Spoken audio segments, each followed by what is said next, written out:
An interesting, solid read with a unique twist at the end, but it has some problems.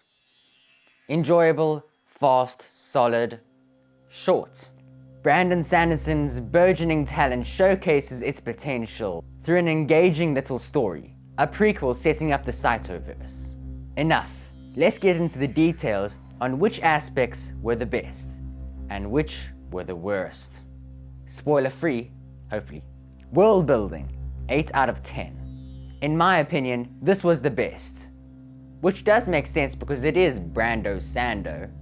The idea of the prime intelligence was inspired, rich and full of storytelling potential, while the races were colorful and different. They weren't just humans in costumes, they had an entirely different view of how the world works, which is missed by many sci-fi and fantasy writers. The Varvaks feature the most prominently in the story, but I won't go into too much detail to avoid spoilers. The magic system, Sonics, is unique and fresh in my mind. While not as revolutionary as allomancy, nor as theme-tied as surge binding, this magic is tied well to its world and its implications. Anyway, on to the next. Characters, 5 out of 10. This is by far the weakest link.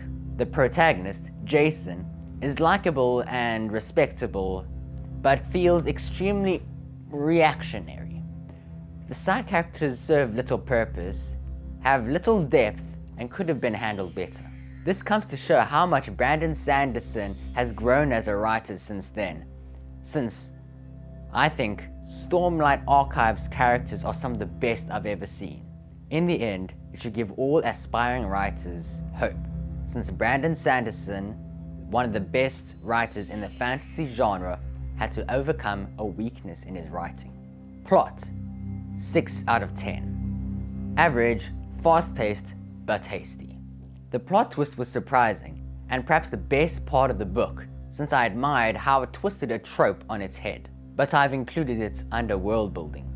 The secondary plot twist, though, was completely unnecessary and should have been cut out, so as to explore the characters more deeply. Despite this being a Sanderson book, there is no Sander launch, which is disappointing, but can be forgiven because of its short length.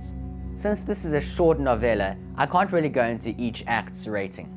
Impressive, original, but lacking polish. Highly recommend despite its problems. Have fun reading it.